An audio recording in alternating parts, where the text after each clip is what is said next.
It's the debate heard round the world. Billy Carson, Wes Huff, no resurrection. There is a resurrection. Well, what does that mean for you and I? Well, let's take a look at what they said and let's consider what that means for us as Christians and us for Christians as how do we take this information and share it with others who perhaps don't believe or have questions. Let's figure it out. According to the Sinai Bible, Jesus wasn't crucified in that Bible. That Bible predates the King James version of the Bible, and the text there actually is about 12 to 14,000 differences between the Sinai Bible and the King James version of the Bible, which came much later. And then also one of the things that were interesting is that they discovered the book of Jesus' wife, which is at the Harvard Seminary. Billy starts right off the gate saying there is no resurrection. He will bring up the gospel of Barnabas, and he'll also bring up the gospel of Jesus' wife. Yeah, well, first let me say I think it's really cool to uh, not just be in the room proverbially with you, Billy, but be able to interact with you. Because I wish I could be there in person. Unfortunately, Toronto, Canada, is a long way away from Florida. It's a little bit of a jaunt. But I really appreciate the fact that seem to have investigated to a certain degree some of these facts. Do you mind if I ask a clarifying question? Sure. When you say the Sinai Bible, what are you referring to specifically? So, right out of the gate, Wes Huff is establishing that he's a very nice guy and that he has low key in this video. You can pick up that he's been looking forward to this. So, but he's being gracious, he's being very kind, but he waits for only about a minute 18, I think, in the video, where he gets into a clarifying question to make sure that they're talking about the same thing. It's the biblical text that was written. It made it into you can actually look it up on Amazon. It's a Bible called, I have a version at home. It's called the Sinai Bible, right, from Mount Sinai. I'm assuming it's the mountain that they're referencing there. But they put together their own version of the biblical text prior to the King James version being put out. Sure. So, when you refer to the Sinai Bible, would you be referring to Codex Sinaiticus, like the codex that comes? Okay.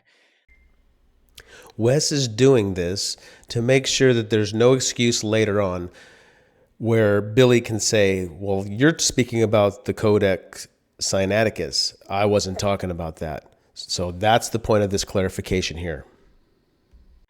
That's why I was trying to get some clarification, because so you can actually go and see Codex Sinaiticus is at the British Library, so you can go and see it. It's on display, and the British Library has actually digitized the entire manuscript. So I work with manuscripts in my linguistic work. I'm an expert on early Christian scribal culture, and particularly in Greek and Coptic manuscripts. I actually have a facsimile. So I have a photocopy that was done by the British Library of Codex Sinaiticus that I work with in my office. So I have it here. And the only reason I asked for clarification is because I want to make sure that what I'm addressing is actually what you mean, Gotcha. and not addressing something else. Because the Codex Sinaiticus in particular is just it's a 4th century Greek manuscript. Mm-hmm. It comes from approximately between 325 and 350 AD. And its text of the Gospels reads almost identical to the modern Greek text that we develop translations from. So did you catch that? The Codex Sinaiticus is what current translations are derived from. It's not going from translations to translations to translations. Each translation is taking from this text, one of the original text. So my curiosity is just simply in kind of exploring when you say that it denies the crucifixion or that the crucifixion isn't there. I mean, I can go on right now, Codex Sinaiticus, and I can look up the end of, say, Matthew 27, where it has Jesus being crucified, and that's in Codex Sinaiticus, or the John 19, or any of the other ones. So I think my confusion is that it doesn't read any differently. So actually, are you able to pull up a website with the viewers or listeners or whatever be able to see that right now to make sure I have the right the version that I'm looking at. So what Wes is getting at is the Codex Sinaiticus and our current translations are identical, virtually identical. Where Billy is saying that they completely contradict each other, having 12, I think he said 12 to 14,000 differences. It is not true, not true. And this Wes is a man that has studied this for his career. And if you notice at the end of that little clip, Billy is already scrambling to see, let me make sure I quoted myself right. Sinai Bible, was that where was that piece I found discovered? the text where I was referencing. Actually, I was misquoted. I misquoted there. It's the Gospel of Barnabas. Oh, wait a minute. I misquoted. First he says I was misquoted because he's probably used to saying that. But then he says, oh, I misquoted. Here it is right here. I got it. It's from the Gospel of Barnabas. Wes responds and says, yeah, let's talk about that. Forgery. Okay, yeah. Well, so that's good. So let's deal with that too, because I've actually worked with. There are two manuscripts of the Gospel of Barnabas. The Gospel of Barnabas is a really interesting document because it is a known forgery. But the Gospel of Barnabas in particular, we know it's a forgery because it does things like in chapter 92, it says that Jesus spent 40 days on Mount Sinai, and then he came to the Jordan River and he walked to Jerusalem. But Mount Sinai is more than a week's journey away from Jerusalem, and neither Mount Sinai nor Jerusalem are close to the Jordan River. So the Gospel of Barnabas is all wrong about the geography. But there are internal problems with the Gospel of Barnabas, which indicate that it shows no actual indication of evidence of coming from or even having knowledge of first century Jewish understanding. It actually says Jesus is the Christ, but not the Messiah, which indicates that whoever the author is, he didn't know that those were the same words. And I think a bigger problem is that the Gospel of Barnabas actually paraphrases Dante's Inferno, which was written in 1314. So just to review, the meaning of Christ is Messiah. Messiah is the Christ. So what Wes is saying is the guy, whoever it was that wrote this in the 14th century or so, didn't know that those two terms meant the same thing, which people in biblical times definitely would have known that. And the next part of that is that the book of Barnabas is quoting, or not quoting, but paraphrasing rather, from Dante's Inferno, which was written in 1350. I can't remember what he said, but in the 1300s, which is over 1,200 years beyond Jesus. So that's not a good thing. So what happened in the aftermath of this video? Wes Huff took it on himself with the permission of the podcaster who released the video, or originally recorded it and released it. And since that time, he has gone viral, as they say. So if you look at his views on this particular video, within a few hours after it was published, he had 20,000 views. And if you look at the trend, it goes over the next, looks like 9 or 10 days. There's 1 million views on this one video. So what does that mean for subscriptions?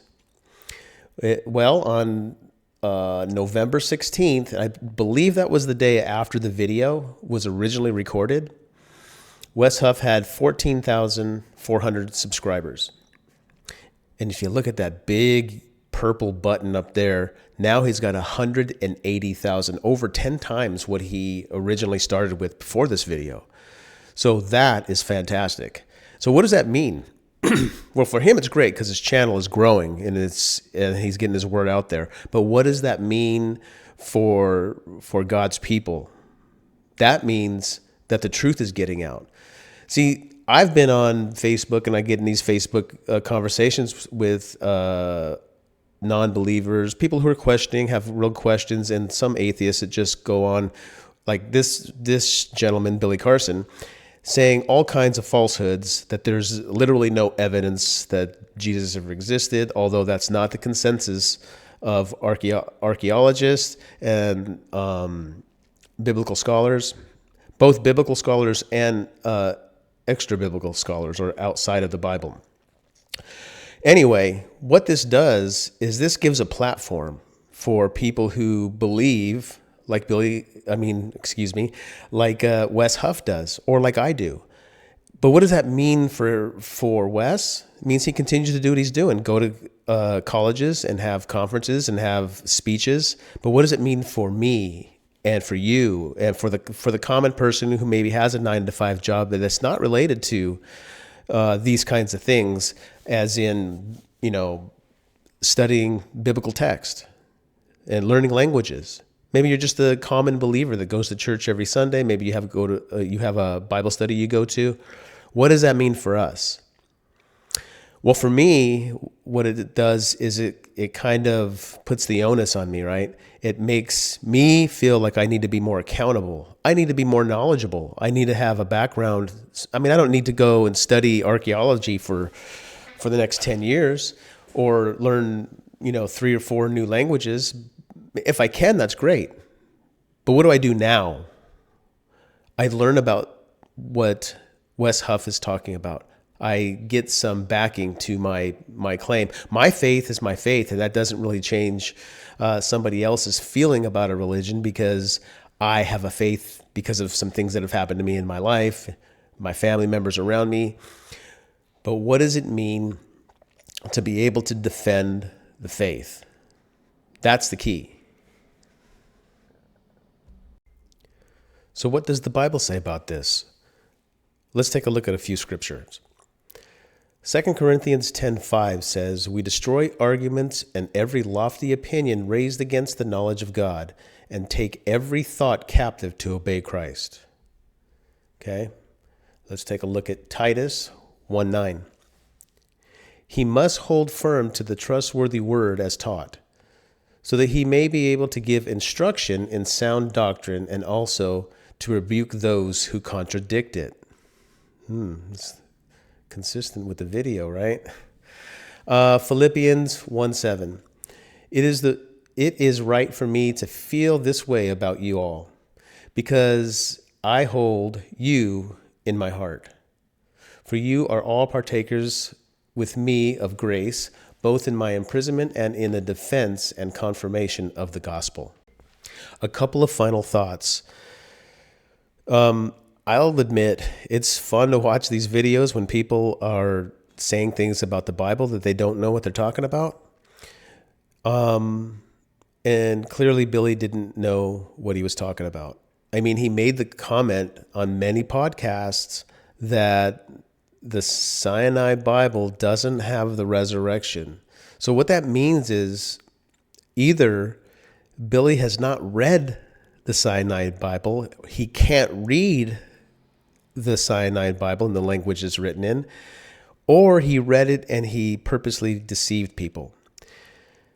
But there's always room for repentance for everybody, or for someone to say, you know what, I goofed. I know I personally have goofed in my life, so let's not get too crazy about Billy and his position and him getting a bit embarrassed by Wes.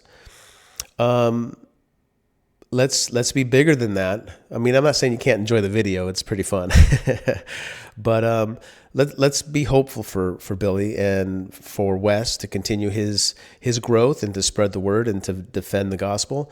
And we should follow suit. We should be able to defend against these false accusations, false claims, When somebody says, "What about the book of Thomas or the gospel according to Judas?" We need to be able to answer those questions, because somebody may be asking that with legitimate concern, like, "Hey, well, what about all this?" So let's get right with those things. Let's learn about what is important. Are our jobs important? Of course they are. But what's just as important, if not of ultimate importance, it's what happens to us after this life. I know that we all think about that, or have thought about that at some time in the past. And for each day that we live, we run out of excuses. So I love you. This is the patriarch signing off. Proud to be a patriarch of my family, as you should be too. And let's do this. If you like what you heard, please click like, share, subscribe, all that other stuff they say to do.